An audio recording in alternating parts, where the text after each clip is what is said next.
UP ग्राम panchayat election 2021 आपको बता दें उत्तर प्रदेश पंचायत चुनाव को लेकर एक बड़ी खबर आ रही है। आपको बता दें पंचायत इलेक्शन 2021 पर एक बार फिर बड़ा संकट, क्योंकि यूपी पंचायत चुनाव में हाई कोर्ट में फिर दाखिल हुई है पुनर्विचार याचिका। जानिए क्या है पूरा मामला, तो चलिए जानते खबर को विस्तार से। वीडियो को अंत तक देखें और चैनल पर आए हो पहली बार तो चैनल को सब्सक्राइब कर लें।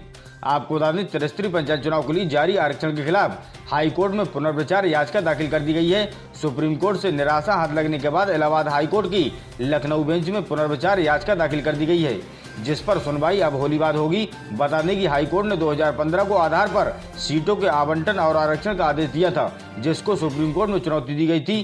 चलिए जानते क्या है पूरा मामला। तो आपको बता दें 15 मार्च को हाई कोर्ट द्वारा जारी आदेश के खिलाफ सीतापुर जिले के बिस्वा निवासी दिलीप कुमार ने सुप्रीम कोर्ट में विशेष याचिका दाखिल कर चुनौती दी थी। इसमें यूपी सरकार तथा पंचायती राज विभाग के साथ साथ राज्य निर्वाचन आयोग भी पक्षकार बनाया गया था, लेकिन सुप्रीम कोर्ट में 26 मार्च को याचिका खारिज कर दी। वहां से निराशा हाथ लगने के बाद एक बार फिर लखनऊ बेंच में पुनर्विचार याचिका दाखिल कर दी गई है, जिसकी सुनवाई अब होली बाद होनी है।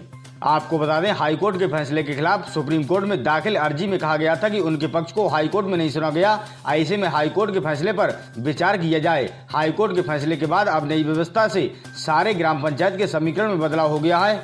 आपको बता दें हाल ही में इलाहाबाद हाई कोर्ट की लखनऊ बेंच ने वर्ष 2015 को आधार वर्ष मानकर आरक्षण तय करने का आदेश दिया था। हाई कोर्ट की नए आरक्षण प्रक्रिया को खारिज करने के साथ ही जस्टिस ऋतुराज अवस्थी और मनीष माथुर की खंड बेंच ने त्रिस्तरीय पंचायत चुनाव 25 मई तक संपन्न कराने का भी आदेश दिया था।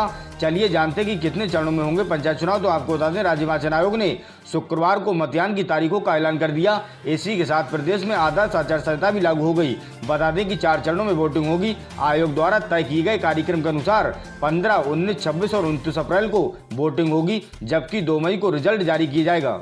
15 अप्रैल को पहले चरण का चुनाव होगा। 18 जिलों में होगा। इनमें सहारनपुर, गाजियाबाद, रामपुर, बल्ली, हाथरस, आगरा, कानपुर नगर, झांसी, महोबा, प्रयागराज, बरेली, रायबरेली, हरदोई, अयोध्या, बस्ती, संतकबीर नगर, गोरखपुर, जौनपुर और भदोही शामिल हैं। दूसरे चरण की अगर बात करें तो 19 अप्रैल को दूसरे चरण की वोटिंग होगी। ये वोटिंग 20 जिलों में एक साथ कराई जाएगी, जिसमें मुजफ्फरनगर, बागपत, गौतम बुद्ध नगर, बिजनौर, अमरोहा, बदायूं, एटा, मैनपुरी, कन्नौज, इटावा, ललितपुर, चित्रकूट, प्रतापगढ़, लखनऊ, लखीमपुर खीरी, सुल्तानपुर, गोंडा, महाराजगंज, वाराणसी, आजमगढ़ शामिल हैं। आपको बता दें तीसरे चरण के लिए मतदान 26 अप्रैल को होगा, जो एक साथ 20 जिलों में कराया जाएगा, जिसमें शामली, मेरठ, मुरादाबाद, पीलीभीत, कासगंज, फिरोजाबाद, औरैया, कानपुर देहात, जालौन, हमीरपुर, फतेहपुर, उन्नाव, अमेठी, बाराबंकी, बलरामपुर, सिद्धार्थनगर, देवरिया, चंदौली, मिर्जापुर शामिल हैं।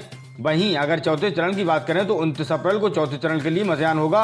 मतदान 17 जिलों में कराया जाएगा, जिसमें बुलंदशहर, हापुड़, संभल, शाजापुर, अलीगढ़, मथुरा, फर्रुखाबाद, बांदा, कौशाम्बी, सीतापुर, अम्बेडकर नगर, बहराइच, बस्ती, कुशीनगर, गाजीपुर, सोनभद्र, मऊ शामिल हैं। उम्मीद करते हैं दोस्तों वीडियो आपको पसंद आई होगी। ऐसी ही ताजा तरीन खबरों के लिए चैनल को सब्सक्राइब